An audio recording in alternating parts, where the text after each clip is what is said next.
பக்தர்கள்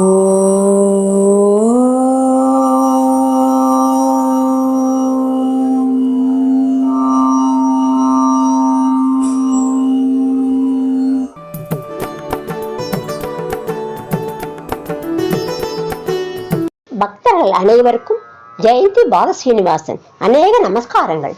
இன்றைய தினம் சிறப்பு சிவஸ்தலங்கள் என்கிற தலைப்பின் மூலம் புதுக்கோட்டை மாவட்டத்தில் திருப்புனவாசல் கிராமத்தில் உள்ள முக்தி அளிக்கும் விருத்தபுரீஸ்வரர் ஆலயத்தை பற்றிய குறிப்புகளை விவரிக்க உள்ளேன். இத்தலம் புதுக்கோட்டை மாவட்டத்தில் திருப்புனவாசல் கிராமத்தில் அமைந்துள்ளது. இத்தலத்தில் வேதங்கள் வழிபட்டன என்பது தொன்நம்பிக்கை. கோயிலினுள் 14 சிவலிங்கங்கள் உள்ளன. புராண பெயர்கள்: புன்னைவனம், திருப்புனவாசல், திருப்புனவாயில். பெயர்: திருப்புனவாசல் விருத்தபுரீஸ்வரர் திருக்கோவில். மூலவர் பெயர்: விருத்தபுரீஸ்வரர் பழம்பதிநாதர். தாயார் பெரிய நாயகி. புதுக்கோட்டையிலிருந்து சுமார் 90 கிலோமீட்டர் தூரத்திலும், திருவாடானையிலிருந்து 22 கிலோமீட்டர் தொலைவிலும், ஆவுடையார் கோயிலிலிருந்து சுமார் 30 கிலோமீட்டர் தூரத்திலும் திருப்புனவாசல் அமைந்துள்ளது. பிரம்மா வழிபட்ட தலம். ஓம் என்ற பிரணவ மந்திரத்தின் பொருள் தெரியாமல் சிறைப்பட்ட பிரம்மா சிவனால் விடுவிக்கப்பட்டார். தவறு செய்த பிரம்மா மீண்டும் படைக்கும் தொழிலை பெற முடிவு செய்து இத்தலத்தில் சிவலிங்கம் ஒன்றை நிறுவி, சிவலிங்கத்தின் 4 பக்கமும் சிவமுகத்தை உருவாக்கி, சிவலிங்க அபிஷேகத்திற்கு தீர்த்தம் ஒன்றை உருவாக்கி வழிபட்டார் என்பது நம்பிக்கை. விருத்தபுரீஸ்வரர். விருத்தம் என்றால் பழமை என்பது பொருள். மேலும் இந்த ஈசன் பழம்பதிநாதர் என்ற பெயராலும் அழைக்கப்படுகிறார். மூலவர் சிவலிங்க திருமேனி தஞ்சை பிரகதீஸ்வரருக்கு அடுத்தபடி பெரிதாக உள்ள மூர்த்தியாகும். 3 முழம் நடுசுற்று, 30 முழமும் ஒரு சுற்று என்ற பழமொழி உள்ளது. சுவாமிக்கு 3 முழமும், ஆவுடையாருக்கு 30 முழமும் ஆடை வேண்டும் என்பதே பொருள். இங்குள்ள நந்தியும் பெரியதே. தல விருட்சம்.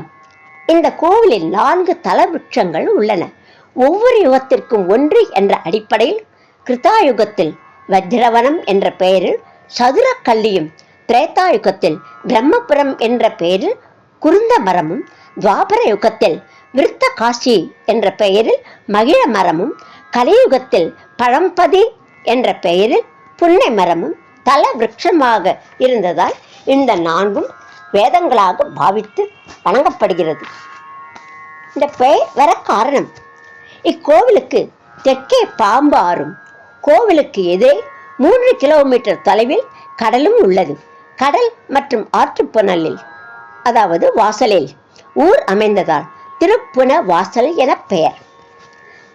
லட்சுமி தீர்த்தம், பிரம்ம தீர்த்தம், இந்திர தீர்த்தம், சக்கர தீர்த்தம், சூரிய தீர்த்தம், சந்திர தீர்த்தம், சிவகங்கை தீர்த்தம், கல்யாண தீர்த்தம், வருண தீர்த்தம் மற்றும் கோவிலுக்கு பின்புறம் ஓடும் பாம்பாறு ஆகிய 10 தீர்த்தங்கள் உள்ளன.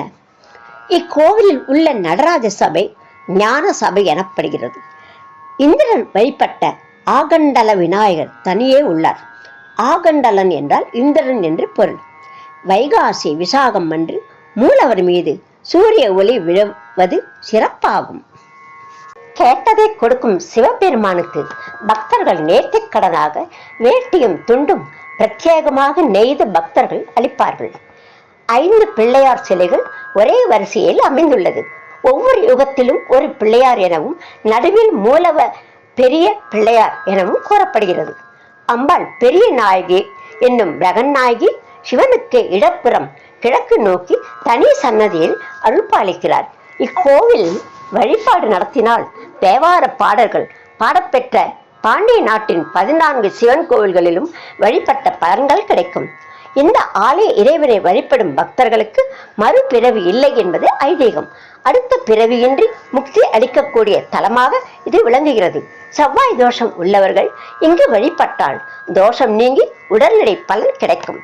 பிரம்மன் 4 முகம் கொண்டவர் என்பதால் லிங்கத்தின் 4 பக்கங்களிலும் சிவனின் முகத்தை உருவாக்கி வழிபட்டார். இந்த லிங்கத்திற்கு சதுர்முக லிங்கம் என்று பெயர். பொதுவாக சிவன் கோவிலில் சண்டிகேஸ்வரர் ஒருவர்தான் இருப்பார். ஆனால் இங்கு ஒரே சன்னதியில் 2 சண்டிகேஸ்வரர்கள் உள்ளனர். அம்பாள் சன்னதியின் அருகிலும் சண்டிகேஸ்வரி தேவி இருக்கிறாள். கௌதமரின் சாபம் பெற்ற இந்திரனும் படைப்பு தொழிலை மறந்த நான்முகனும் தக்கனின் சாபம் பெற்ற சந்திரனும் சிவ துரோகம் செய்த வாயு பகவானும் இத்தலம் வந்து வழிபட்டு நற்பெயர் பெற்றார்கள். ஆதிசேஷன், விநாயகர், அகஸ்தியர், வசிஷ்டர், இந்திரனது வெள்ளை யானை, சவுந்தர பாண்டியன் ஆகியோர் வழிபட்ட ஸ்தலம்.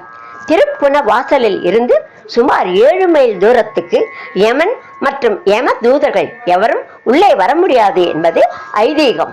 சீமந்தம் செய்யும் போது வளையலை முதலில் அம்மனுக்கு காணிக்கையாக செலுத்தும் வழக்கம் இருக்கிறது. இக்கோவிலை சுற்றியுள்ள பகுதிகளில் இன்று வரை பிரசவ ஆஸ்பத்திரிகள் கிடையாது.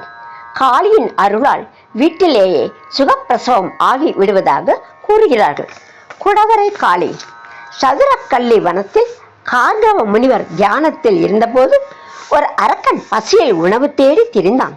புலி உருவத்தில் அம்முனிவரை கொல்ல முயன்றதை கண்ட முனிவர், உனக்கு புலி உருவமே நிலை கட்டும் என்று சாபமிட்டார். பசியின் காரணமாக இப்படி செய்து விட்டதாகவும் தனக்கு சாப விமோச்சனம் அருளும்படியும் அசுரன் முனிவரை வேண்டினான். வஜ்ரவனம் என்ற திருப்பனவாயல் பகுதிக்கு பார்வதியும் சிவனும் வரும்போது பார்வதியின் பார்வை பட்டு உன்னுடைய சாபம் நீங்கும் என்றார். உடனே அந்த அசுரன் முதல் முனிவர் சொன்ன பகுதியில் புலியாகவே சுற்றி வந்தான். ஒருமுறை பார்வதி அந்த வனத்திற்கு வந்தார்.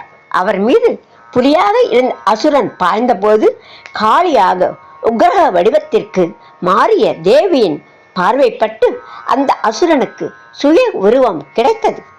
மேலும் இத்தல அம்பாளின் முன்பு நந்தியாக இருக்கும் வரம் கிடைத்தது. தனது உடலில் பாதி உருவத்தை சிவபெருமானிடம் உக்ரகமான காளி உருவத்தை காட்டியதற்காக அம்பாள் மன்னிப்பு கேட்டாள். ஆனால் சிவபெருமான், உனக்கு இந்த உருவம் நன்றாகத்தான் உள்ளது, இருப்பினும் இந்த உருவத்தை உனக்கு துணையாக குடைவரையில் வைத்துக்கொள் என்றும் சுய ரூபத்தோடு வந்து என்னுடன் இரு என்று கூறியதை அடுத்து அம்பாள் சுய உருவத்தை அடைந்தாள். ஒரு உருவத்தில் இருந்து மறு உருவம் எடுத்ததால் காளியின் உருவ வழிபாடாக சூலம் உள்ளது. அம்பாளின் சன்னதிக்கு எதிரே இந்த குடவரை காளி சன்னதி உள்ளது. இச்சன்னதின் நுழைவு வாசல் கதவு மூடியே இருக்கும்.